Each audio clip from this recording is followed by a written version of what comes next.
Today on the Hey Look, I'm JD Vance Says podcast, I'm going to be discussing YouTube automatically disabling some notifications for channels, changes to how shorts views are being counted, releasing some music, and other stuff too, so go ahead and stick around.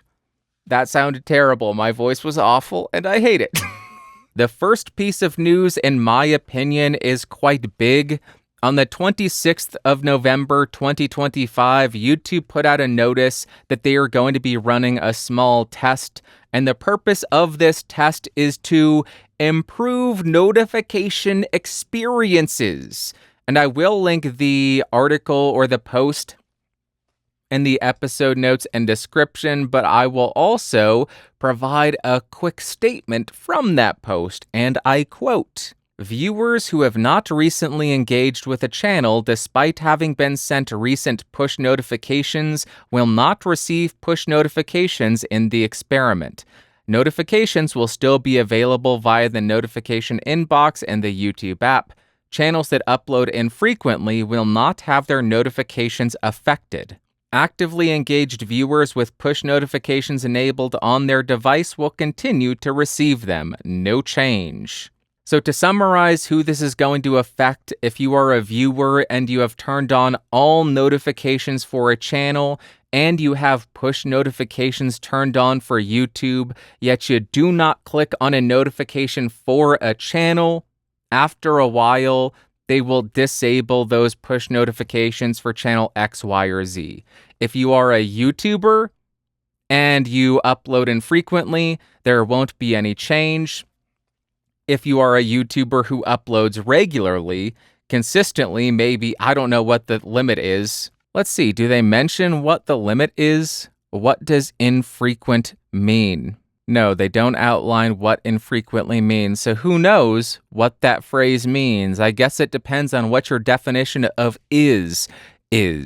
Regardless, if you upload infrequently, it doesn't sound like there will be any change, even if one of your subscribers is in this test and they don't regularly click on the notifications because they are probably trying to resolve a very specific issue, which I will outline now. This is purely theoretical. This is my interpretation. I don't know what the impetus behind this decision is. My theory is it's because of shorts. And this honestly makes perfect sense logically why they're doing this. They want to give viewers the best experience possible. They want push notifications to be as effective as possible. And if somebody is getting 5 notifications a day pushed to their phone from a single channel that they do not watch, that's going to be overwhelming, and that person is likely going to shut off all notifications for YouTube and maybe even delete the app because they think this is just spam. So it makes perfect sense why they are taking this step. Do I like it? Not necessarily. Do I think it's going to affect a channel like mine where I upload at best once a week? Probably not. But if you are a channel who has begun uploading 3 shorts a day, so 21 videos a week, and you are getting those notifications sent out to your subscribers, they are not clicking on it, then yeah, you are likely to see some kind of change here where you lose the push notification benefit to that individual, and it does make perfect sense. I think that YouTube is just in a very weird situation here because for the first 15 years of its existence, it was a long-form video platform, or building up to that, with that expectation. There were limits, 3 minutes, then 10 minutes, and then infinite, I think 24 hours maybe, but it was building up to that long-form video platform. A lot of people built their subscriptions and their relationships and how they interact with the platform in that paradigm. But starting maybe 4 or 5 years ago, YouTube started pushing shorts like crazy. So now there was this new, what's the right word for it? Not media type, but just content style being promoted on the platform that is counter to the first 15 years of existence, to everybody who built their relationship and their subscription feed on that prior paradigm. Now it is shifted, and people, content creators, YouTubers, are behaving very differently. So the relationship between subscriptions and notifications needs to change because of that. So YouTube is in a very weird position because they needed to make that change to compete with TikTok and ensure they don't become obsolete and just forgotten about. But at the same time, now there's this weird conflict between subscriptions, notifications, and just individual viewers' relationships and YouTubers' relationships with the platform and the content that's expected. Because in the past, it was, I am going to make a high-quality video that goes out once a week, once every couple of weeks, maybe max 2 to 3 times a week. But now there's this almost expectation. You need to put out 3 shorts a day on top of your long-form content, on top of your live streaming, on top of your podcast. Just produce all the content. And when there are not just 2 different content styles, but 3 with the live streams, 4 with the podcasts, that's too much. 7, 8, 9, 20 notifications per channel per week is unsustainable. So it makes perfect sense why they are going this route of saying, you know what, there are too many notifications, we're just going to shut them off for you because people don't give a crap what you're posting. That sucks for the YouTuber big time. It may suck for some viewers as well, because they may want those notifications. And if you're engaging with them, they say it will not change. But I am sure there will be errors here where they just shut off notifications for channels and channels will disappear. People who want content from certain channels may get their notifications incorrectly shut off, and they think that that channel also stopped creating, stopped uploading. So I imagine there will be some mistakes here. I imagine there will be a lot of pushback, but I think it's fair to say, I totally get it. YouTube's decisions on what ought to be uploaded to the platform has put us in this position where there is just a flood of content from every single channel, or an expected, a necessary flood of content from every single channel if you want to succeed. Give us the long form videos, give us the shorts, give us the live streams, give us the podcast, give us the community posts. We're even going to have community posts. We're going to promote community posts from the people who watch your channel. It's a flood of content. It's never ending, so it makes perfect sense. How did we get here? I wasn't expecting to yell like that. I'm kind of joking, but at the same time, I hadn't really thought through. There's 5 or 6 different things that they're promoting. Long form, short form, podcasts, community posts, your community's community posts. That's too much. That is just too much. I am going to offer a solution here, and then I will offer a rebuttal to my suggestion on why they shouldn't do it. My thought, give the viewer the option of the content type, the media type that they are subscribing to, that they want notifications for. What I mean, when somebody clicks subscribe and turn on notifications, give them the option. Do they want all? Do they want long form? Do they want live stream? Do they want shorts? Do they want community posts? Do they want community posts? What media type do they want notifications for? That would resolve the issue. I would love that, but now let me explain why YouTube should not adopt that or implement that. That would just confuse the entire subscription system. If the average YouTube viewer went to hit subscribe and then they were presented with this option, oh, do you want notifications for X, Y, Z, ABC, FGQRS. Which one do you want? There are too many options, and that would likely lead to a lot of people saying, I don't know what this means. Screw it. I don't want to subscribe. I don't want notifications for anything. So no thanks. I'm moving on with my life. And once you add that level of complexity, as I mumble, and that level of difficulty or confusion, you're just going to lose the audience. You're going to lose the consumer, for lack of a better word. So although I would love them to offer that feature, that additional option set, I guess, I don't think they should actually implement it, even though I, a power user, I keep putting up the bunny ears, would love it. I'm still waiting for another feature to roll out, and I think this is something that they should roll out that would be easy to implement and easy for people to understand. On the subscriptions feed, let us filter out shorts. Thank you. Especially on the TV. On the TV app, I am not going onto the YouTube app to watch vertical short form videos. Not doing it. I am going onto the YouTube TV app to watch long form videos. Full frame, widescreen, 16:9. Give me that format. So I think in the subscriptions feed, they should have the option, show me long form or show me shorts or filter out shorts, because I don't want to see them. When I go to my subscriptions tab, 70% of the videos are now shorts. And I don't care about 99.9% of them. Give us the option. That's one thing I will recommend. Filter subscriptions on the types of videos that you want.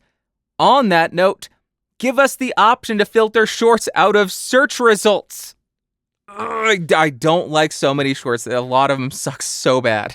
They're just so bad. AI drivel. Gosh, I am annoying myself because I am just becoming a negative Nancy and just whining. Oh, look at the baby. He doesn't like shorts. Oh, shut up, Bandrew. Such a baby. Okay, I gotta end it on a positive note. YouTube, thanks so much for the platform. Really appreciate it. I like uploading here, and I especially like that it's free. So thank you so much for that, at least. All right, that's a positive ending to that story. Let's move on to another YouTube story. YouTube is changing how they count views on short-form videos. Prior to the 31st of March 2025, they would not count a view until somebody watched a couple of seconds of this short. This was different from how Instagram and TikTok counts their views. From this announcement, my understanding is TikTok and Instagram would count a view as soon as somebody watched a millisecond or two of that video, even if they scrolled right on. That was still a view. What this led to is on YouTube, where they would make you watch a couple of seconds before counting a view, people would see, I'm only getting 100 views on YouTube Shorts, but 10,000 on TikTok and Instagram. Why bad on YouTube? YouTube, shorts stink. Bad. I want view. Give me fame, give me money. I go TikTok. I go Instagram. Big view, big fame, big money. So now they are changing how they count the view on YouTube to be more in line, or exactly in line, with TikTok and Instagram. So now people ought to be able to have a direct apples-to-apples comparison between the platforms. I know I have seen views on a TikTok video that I put out, and I saw 250,000 views or something, and then the same video on YouTube got 20,000, and I thought, this makes no sense. The video is good, in my opinion. It should do as well on YouTube. It's probably because the view statistics on TikTok are inflated. This has been a theory around for a long time, that they count views automatically and that those views aren't necessarily quality views, and I've even ranted about that in the past. Why didn't I put two and two together? I have no idea. Maybe I did and I'm just forgetting. I had a lot of head injuries. Give me a break. Hey, editing Bandrew here. I went back and found a clip of me talking about the quality of views on TikTok on episode 322. So exactly 100 episodes ago, on the 9th of October, 2022, over 2 years ago, I was already questioning the quality of views on TikTok against the quality of views on YouTube. So here is an old clip on a very different sounding microphone. Let's go to that now. The part that I don't disagree with is that TikTok is better at finding out who your potential audience is and feeding it to them. The question that I have is the quality of those views. I don't know what a view is calculated as on TikTok. Somebody else brought this up in the comments section, and this is something that I talked about years ago when Facebook was getting into video, the quality of the view. Facebook was counting 1 second of a video view as a view. And that allowed people scrolling through their feeds to just stop for a second. Okay, that's a view. Continue on. Oh, that's a view. That's a view. That's a view. That's a view. When in reality, that ought not have been considered a view. That's not an actual view. And that caused issues. I don't know if it actually led to any kind of lawsuits, but for advertisers who were funding content creators who are buying ads based on the view count, that view count was inflated.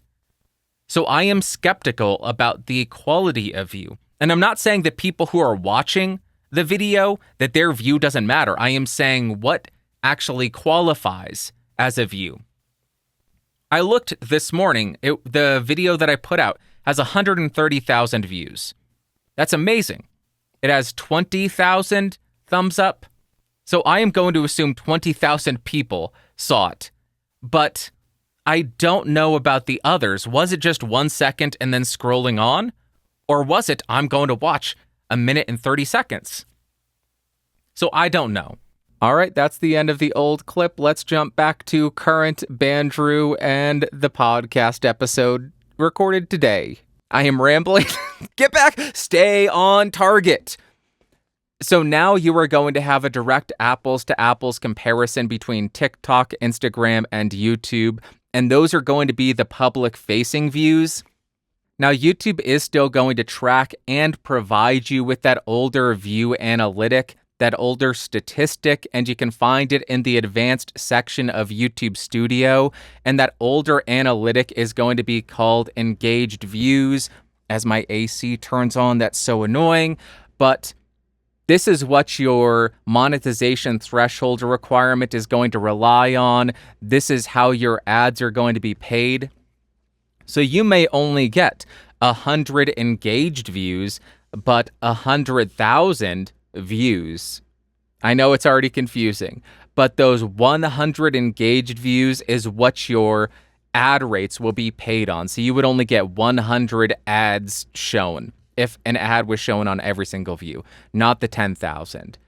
I will go ahead and throw a link to the Creator Insider announcement if you want to see more about this. Honestly, I'm ambivalent about this. I do not care one way or the other. I don't think it's great. I don't think it's terrible. One possible positive is now we have more of a direct comparison between views on TikTok, Instagram, and YouTube. Higher quality views on YouTube are now a thing of the past in terms of visibility, at least on shorts. Now you only know essentially impressions within the shorts feed. And that's exactly what we had gotten on TikTok. So I'm ambivalent. Is this something that's going to change your world? Do you love it? Do you hate it? It doesn't matter at all to me, but somebody will care. And now you know. All right. That's it. That's all I've got. Let's jump to what you had to say.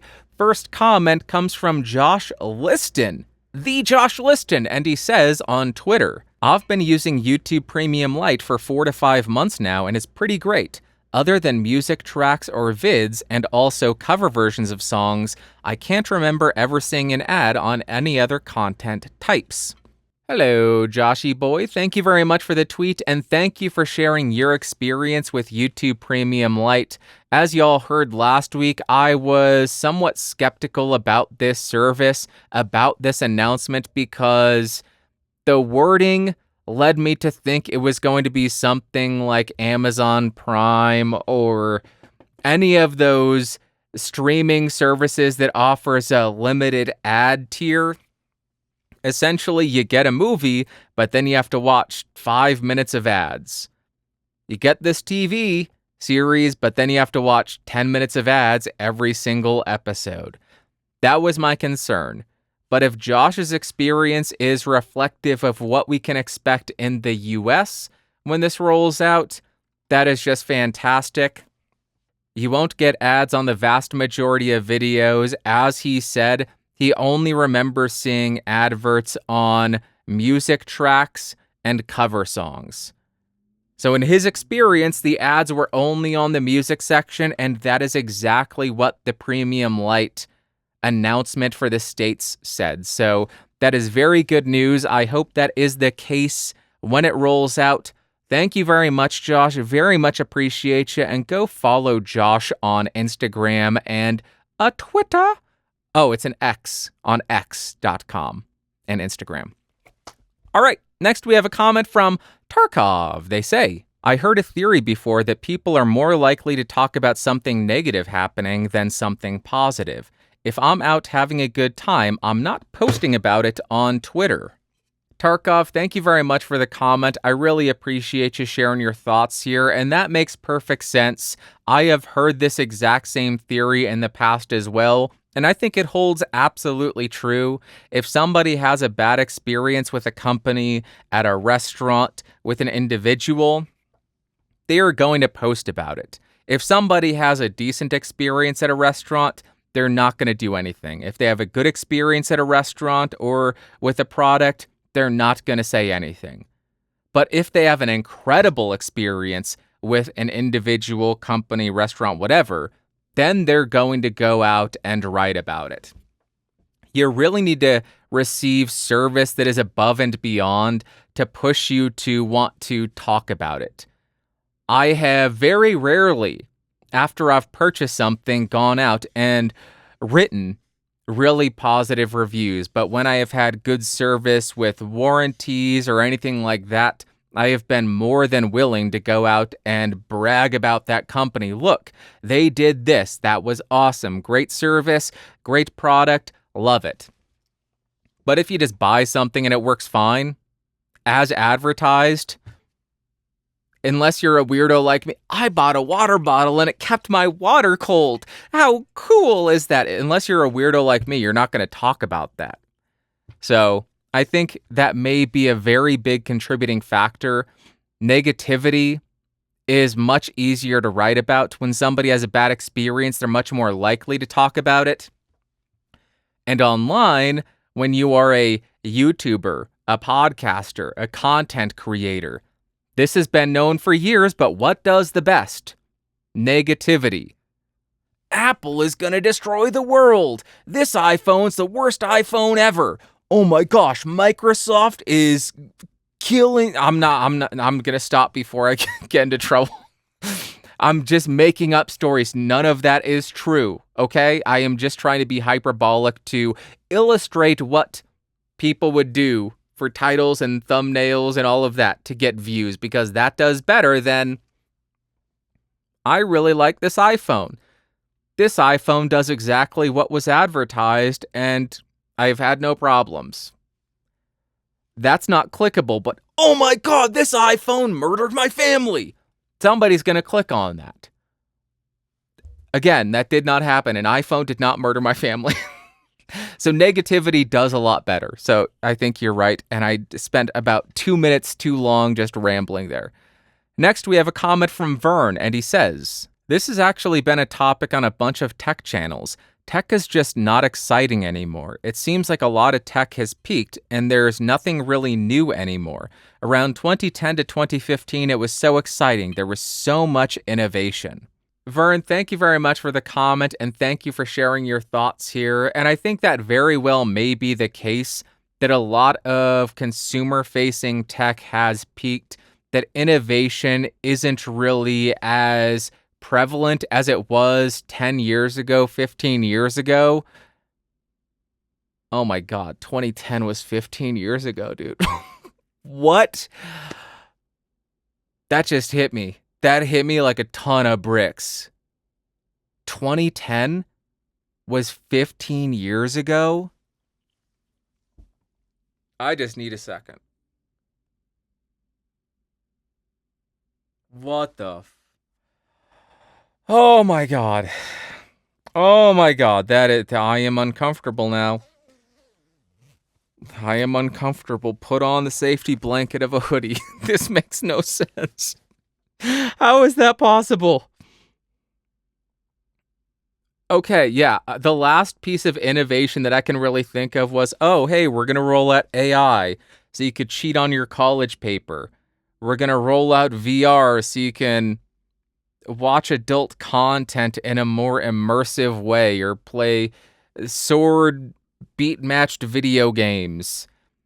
And those innovations sounded like there was a lot of promise, but I haven't really seen much implementation of those products, of that innovation that impacts everyday users, the average consumer. It seems as though the innovation is less everyday consumer focused and much more specialized.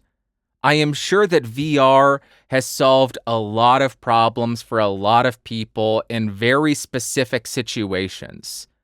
For college students, I am sure that AI has been a godsend. I don't need to read this book. I will ask this AI to just write the paper for me. Good job, you just paid $10,000 to take that class and you learned nothing. Money well spent. Wow, you played the system. No, you dope, you just spent $10,000 and then you threw it away. Like, what? Why are you doing that? If you don't want to go to college, don't go to college. Just don't waste your money. Okay, tangent. So that's where I think a lot of innovation is happening, and it's just not focused on the average consumer. So I think you bring up a good point. I guess the only thing I wanted to push back on or expand on is I think there is still innovation. It's just not reaching us, the average consumer who doesn't have some kind of specialized use case. Thank you very much, Vern. I appreciate you. But also curse you because I am having an existential crisis realizing that 2010 was 15 years ago. Last night, I had another existential crisis because I realized the start of COVID was 5 years ago, over 5 years ago. That feels like yesterday. It's been half a decade since the start of that. What in the world? Time has lost all meaning. Let's go to the next comment from Dirk. He says, your question about enthusiasm. You are not alone. They are spying on you. Just kidding? I've been noticing this since 2017, and the vid did not help society. It's not an American problem, it's all over the world. This is cyclic and things will improve. The sun will come up tomorrow. Had to, don't hate. And I know that we will start looking forward to your next upload. Something else about Allison Smith. She was Vicky in the final Friday, Jason Goes to Hell. Dirk, thank you very much for the comment. Thank you for the positivity. Thank you for the kind words. And also, thank you for the great information about Final Friday, Jason Goes to Hell, which I now must go watch when I can find the time. I think you're right. This is a cyclic kind of thing. Technology has just gotten extremely good. I think that's undeniable. Our smartphones are incredible. They do so much. They accomplish pretty much everything that we need them to do. Yet we were just kind of spoiled for a bit as the smartphone revolution was happening. Every year, new smartphone designs, new features as the technology was progressing exponentially. But now, what feature do we need the smartphone to have that really would excite us? Maybe that's the question we need to be asking. Instead of, what are they going to give to us that makes us excited? We should be saying, here's what they need to give us to make us excited. Because I can't think of anything, which is why I don't run one of these companies, which is why I don't develop smartphones or anything like that. Because I don't have the creativity to come up with the product that people need that they just don't know that they need yet, which is kind of what's needed for a great product to come out or a revolutionary product to come out. This solves a problem people didn't know they had.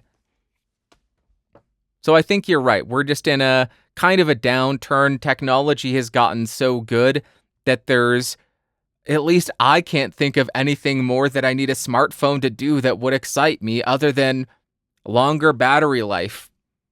That's it. And maybe offer iPhone 17 mini, the small one. Bring back the small smartphone with a better battery life. Rock and roll. I'm on board. All right, Dirk, thank you very much. Lastly, we have a comment from Sound Speeds, and he says, it amuses me that you roll your tongue all over the place for Rainer Richter, but don't for Enrique. Alan, thank you very much for the comment, and let me go ahead and shed some light on this, why I rolled the R's for Rainer Richter, but not for Enrique. The reason I do that is when I was getting super thanks initially from Rainer, I was getting a lot of comments from other people from Germany saying, that's not how you pronounce his name. You need to roll this R, you need to roll that R. And it kind of became a bit of a meme to roll my R's just crazy like that. And it's fun. I have not received a bunch of comments saying, that's not how you say Enrique. That's not how you say it. You need to roll the R.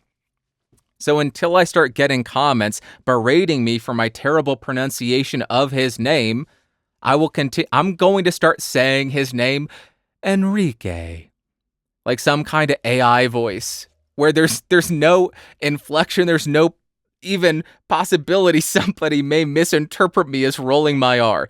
Enrique. So thank you very much. That's an explanation why I roll my R's so hard for Rainer Richter, because people kept commenting, that's not how you pronounce his name. You need to roll this R or that R. And it's fun. It's also very fun. And now I'm having fun saying, Enrique Kudo. Okay. Thank you very much as I make myself... I think I'm funny. That's all that matters. Let's jump to the value for value section because this is a V for V podcast. That means there are no ads. They are shut off. You get to watch this or listen to this for free. I'm a good singer. I can rap all day.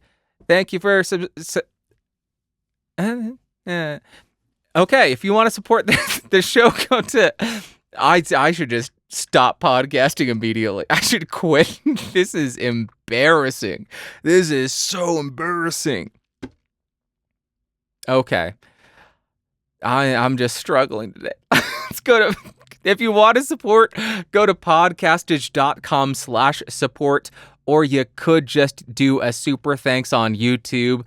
Or if you don't want to contribute financially, share this show with a friend. It's a long-form podcast that covers multiple topics. It doesn't do well in the algorithm, so share it with somebody who may benefit from it or learn something from it or just enjoy. The first contribution is $5 and it comes from... Under the credit name, they said, credit anything that has made you happy this week. So this $5 donation was from Weird Al Yankovic. Weird Al, thank you so much for the support. Really does mean the world to me. Love your movie, UHF. And also, Weird, The Al Yankovic story was hilarious. It just kept escalating and getting crazier and crazier, and it seemed like a perfect progression after UHF into that. Just fantastic movie, ton of fun. And something else that made me happy, I had credits on Amazon, so I didn't have to pay a single cent for it. I got to rent it for free. So that has made me happy, and thank you for Amazon Prime giving me those credits for this $5 donation. Thank you, Weird Al Yankovic, for that donation, and thank you so much. Really do and the actual individual who sent this in, thank you so much. I really do appreciate it. Next, we have 5 USD from Enrique Cuto. He says, I literally started doing my podcast with Dave as video and audio in the hopes that someone would see me blinking code and send help. Enrique, thank you very much for the 5 USD, and thank you for letting the cat out of the bag that you need some help. You need saving from Double D because he is such a psychopath. Unfortunately, I can't help you because you're in a different part of the country, and I refuse to go anywhere where there may be snow. So you're on your own, but I wish you the best of luck. It seems in the background you have some things that could be used as a weapon, like a Lite. You have an SM-7B. You talk on those. This is heavy enough. You could defend yourself with this from Double D if things get out of hand. So watch your back, Dave. Enrique is on to you, and he has the ability to defend himself against you. Don't you hurt our boy. Don't you dare do it. Enrique is one of us. Don't you take him from us. Don't you do it, Double D. Unacceptable behavior. Unacceptable. Keep sending out the message, though. Somebody will come to your saving. The damsel will be saved. The damsel in distress. Okay, let's move on. We have 1,000 yen from Akira Shimasako, and they say, I strongly agree with you. ClipGuard is a great feature, and that's why I have been using the Wave XLR for my podcasts.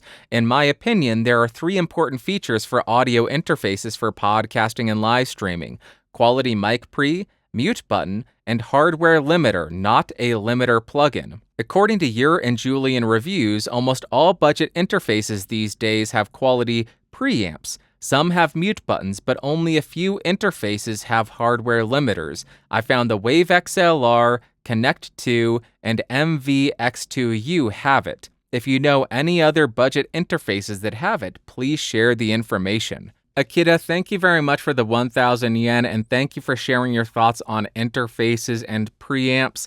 I think you're exactly right. Most budget interfaces have great preamps nowadays. They're relatively flat. They are relatively low noise, but when it comes to limiters, no pun intended, but the options are somewhat limited. You do have the Wave XLR, you have the Lewitt Connect 2, you have the Lewitt Connect 6, you have the Shure MVX2U.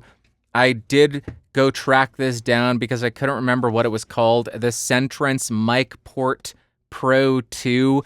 This is outdated now. I think they have newer versions that have updated limiters, but I don't think anything from Centrance would really be considered budget because this stuff can get quite expensive, but it is very small and it does have some form of limiter on it to hopefully limit the amount of clipping that you get. So there are some options there if you want, but yeah, there aren't a tremendous amount of options regarding hardware limiters on interfaces. There's also, why did I click my tongue like that? Disgusting. There is also the Sound Devices Mix Pre series, but again, that is far from a budget device. Those are $900, $1,000, I think, so way out of league there. But thank you very much. If anybody else has suggestions for budget audio interfaces with limiters on them, let us... Oh, Zoom. Those are software limiters, but the Zoom products, the handy recorders, they have digital limiters. So it does, if I'm not mistaken, I think Curtis did a video demoing that. It does increase the noise floor a bit, but They serve kind of a similar purpose. They serve a similar purpose, not somewhat, they serve a very similar purpose or the exact same purpose, but they have different implementations and different impacts on the audio. But the Zoom stuff does have software limiters. Any other thoughts or suggestions for more budget gear that has limiters? Let us know in the comments on YouTube. Would really appreciate that. And Akira, thank you again for the 1,000 yen. Very much appreciate you. Next, we have a whopping 50 USD from Dylan Beamer. Thank you so much, Dylan. And he says, got the Lite Connect 2 this week as my first interface, using your link, of course, mostly because I needed something with a small footprint. Here's my contribution to the Please Re-Review the V7 Fund. I got that as my first mic and I need validation for my decision. Can you please speak to the EMI concern with the V7 and how to mitigate against it? I am big dumb and don't understand the things. Dylan, thank you so much for the 50 USD. That really does mean the world to me, and it does truly help keep this show running, keep the hosting bills paid, keep the websites up, keep all of that running, and it's really good motivation knowing that you get that much value out of it, out of this channel and the main channel, so thank you so much. I also want to point out, I am not one who loves just waxing poetical about this stuff, so I want to just provide some demos of EMI and handheld mics. So I compared the V7 to 5 handheld microphones, and let's hear how it stacks up against them, and we can make some determinations from that. What do you say we just do a comparison between a couple of handheld mics and see how the SEV7 compares in terms of electromagnetic interference? I am running all of these into the Focusrite 18i20 4th gen. Gain is currently set at 37 decibels. Oh my gosh. And I don't have any good way to generate EMI, so I'm just going to point these mics at my monitor, directly at them.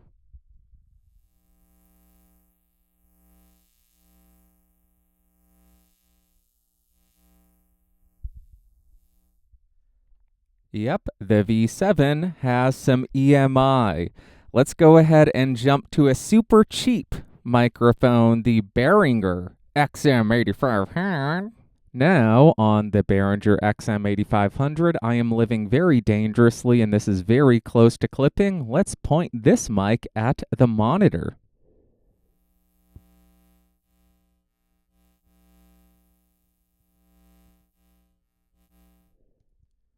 Yep, that one has it too. No big surprise. Now on to the handheld dynamic, the Shure SM58. Good, the upper camera is still working, which is what I'm going to be showing. The pointing of the monitor at the microphone. Words are very hard today. Let's hear the SM58 pointed at the monitor to hear EMI.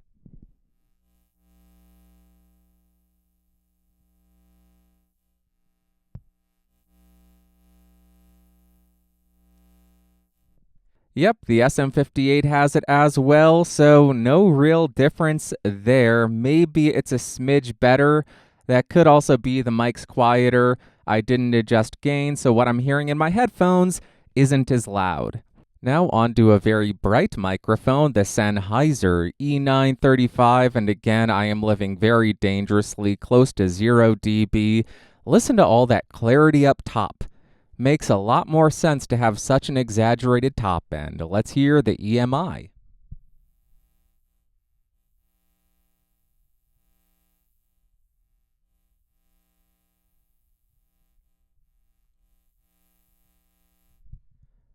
That seems like that may be the best so far, but still some EMI, inescapable thus far. I'm just going to try a condenser, see if that solves the problem. I doubt it, but just for completionism and a good measure, let's hear the Neumann KMS105. Hello, Neumann. All right, now on the KMS 105, I did turn on phantom power, obviously. Gain decreased slightly to 34 dB. Does this have an EMI issue?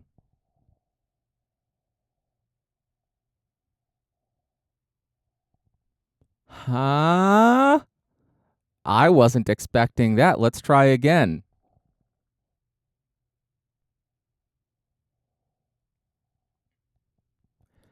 Nope. No EMI. So all the dynamics did have EMI. The V7 may have been slightly worse. I think the only thing that really can be done to mitigate that is to be aware of EMI emitting devices around you and place it in a way where it doesn't pick it up as much. I have never encountered that issue in practice with the V7. I have only noticed that kind of issue with one microphone, and that was the original CAD U1 because it was completely unshielded and it picked up RFI.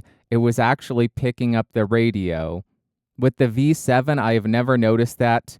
All of the dynamics, as you heard when I pointed them at a source that emits EMI, had that exact same issue.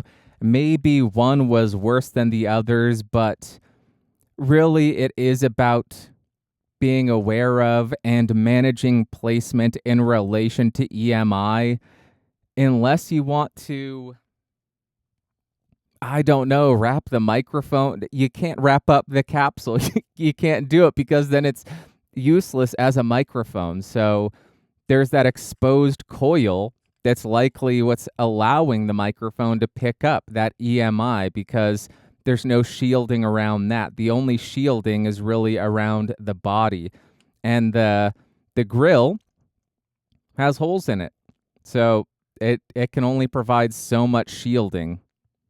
I think it's kind of inescapable with dynamics. And I'm shocked. Not there on a condenser. What in the world? Explain that to me. Is it just because magnet? It must be because magnet. I'm guessing that's it. Okay, hopefully that was helpful and informative. Thank you so much for the super thanks. I really do appreciate it. It means the world to me and helps run the channel. So thank you very much. And hopefully I gave you some information that is actionable and informative. So there you have it, Dylan, a quick demo of the V7 against a couple of other dynamics and a condenser. And to my ears, when I was recording it, I didn't hear the V7 being significantly worse than the others. I have heard some people say that there are some EMI artifacts. When I initially reviewed it, I did not know about that. I don't have much EMI interference here. I only experienced it when I pointed it directly at a source that is emitting EMI. Outside of that, I had no idea that was a problem with this, if it is a problem with this. So hopefully that was helpful, and I think I said that in the clip while I was recording. I recorded it a while ago. But thank you again for the support. Really do appreciate it. If you have more questions about the V7, let me know, and we could address more on a future episode of the show. And lastly, but certainly not I have lost the ability to speak. My tongue is no longer functioning, and we have a €50 super thanks from none other than TechMed Rainer Richter. And he says, Donka, hello again. Excited to see/hear you again. I hope you're doing well and your workload is fading. Now let's enjoy this very new episode of the BSP.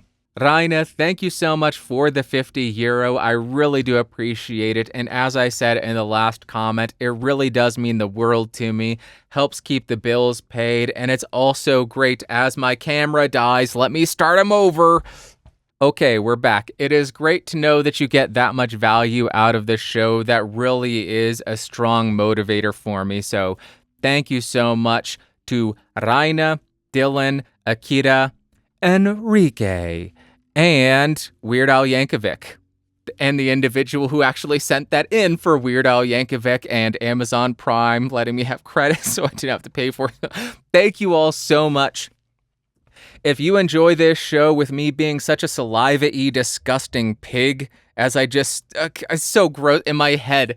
Just whenever I'm talking, there's just clicking. It's just repulsive. I hate it so much. But if you enjoy this show being ad-free, it is thanks to these amazing people. Thank you to them, and thank you to you for watching. Leave them a little thank you comment. Leave them a little, hey, thanks for allowing this show to be ad-free. It's thanks to them. All right, that is it for that section of the show. Now we are jumping to Favorite Thing of the Week, FTOTW. And this week it is something purely self-congratulatory. I put out a 3-song EP. The artist I put it out under is Must Love Karate. The album, the EP, is Escapism. It's available on YouTube. It's available on Apple Music. It's available on Tidal, on Spotify, on Qobuz, other places too. Go check it out if you want to. It is guitar-driven, synthwave kind of stuff. Is it the greatest mix out there? No. Far from it. It's probably a terrible mix. I don't even have a sub, so anything below 100 hertz, probably just garbage. So forgive me for that. I just had to break the seal. My goal last year was to put out 3 songs. I missed that deadline, and I decided I'm just going to suck it up, quit being a baby, and I'm going to put out the songs now. I have them done. They're going out. I'm not going to let them sit there long enough for me to listen to them, dwell on them, and come to hate every single thing about them. So they are out there, and I am pretty proud of it. I think each of the 3 songs is different from each other, and there are unique aspects in them that I enjoy, whether it be the style, whether it be a melody, whether it be a compositional idea. I tried to have something unique in each of them that I enjoyed. The first one is Escapism. That's track 1. That's more of a straight-on 1980s synthwave kind of thing with inspiration from people like John Carpenter. It sounds very horror-esque, right up my alley. That's what I was going for. I love that style. It's got such a vibe to it. The second one it's weird. I'm not good at this style of music. It's not funk. It's nothing like that. It's almost like a ripoff of Daft Punk Get Lucky. If Daft Punk Get Lucky was miserable and depressed and lonely. And I think that turned out fun. Fun for being a depressing song. I like how that turned out. I ripped off a little bit of a bass line. There's some rhythmical motifs taken from Why Can't I Think It's Not Cool in the Gang. Ba-dum bum bum bum bum bum bum ba-dum bum bum. Good Times, I think it is, by Chic, right? Good Times. I borrowed some rhythmical motifs on the bass line there, and I had fun arranging that one. And the last one is, that song was called Borrowed Time. The last one is called Generations, and this was full-on inspired by Tangerine Dream. I really wanted to make a song that had this ostinato that repeated the entire song, and I did that from start to finish. This exact same 2-bar loop is playing, and it allows for such tension to build. This is a 2-minute tension-building exercise, and then it just goes into the corniest 1980s guitar solo, which I loved making it. It was so much fun coming up with that and trying to develop something that has that ostinato that repeats the entire time. That's what I was going for, and yeah, there's a lot of room for improvement, but hey, I'm going to grow as I do more of these and improve on all of the mixing and the composition and all of that, but I wanted to get something out there, break the seal, stop feeling nervous and self-conscious about putting something out and just get it out there. So if you want to check it out, Must Love Karate Escapism. I'm not going to promote the service that I use to publish it. It's a synonym would be issuance adolescent that distributes stuff. That's, the service. It was very simple. got it submitted, all of that. I know I am a terrible person for doing this, but I used AI for the cover art because I don't have the money, the disposable income to spend on artwork for this stuff. So I just used AI and developed that, and I do pay for the AI and all that. So I know I'm a terrible person, and I'm sorry. Next time I will use real artists to come up with some artwork for an album or something. So there you go. Just wanted to self-plug myself. That sounded gross. I wanted to self-promote. I wanted to promote something that I did creatively outside of just reviewing microphones and podcasting. I put out 3 songs. Go check them out if you want. That's going to wrap up this week of the podcast. Thank you so much. Sorry I missed last week. I was really focused on getting those 3 songs done, recorded, and published and all of that. So I appreciate you sticking with me. Sorry for missing another week. Just not enough time in the day to do everything that needs to be done. I hope you have an amazing Sunday, Monday, Tuesday, Wednesday, Thursday, Friday, Saturday. Next Sunday, I should be back. I should be talking at you, with you, about you. And I understand you could do anything with your time. The fact that you choose to spend even a minute watching this show really does mean a lot to me. So thank you very much. Have a great day. I will talk to you later. I love you. Bye-bye. Whoa. Whoa. Boop.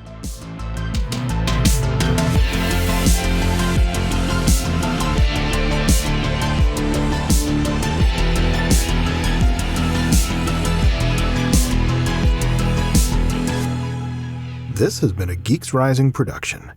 Your executive producer is Bandrew Scott. For more information, head over to www.geeksrising.com.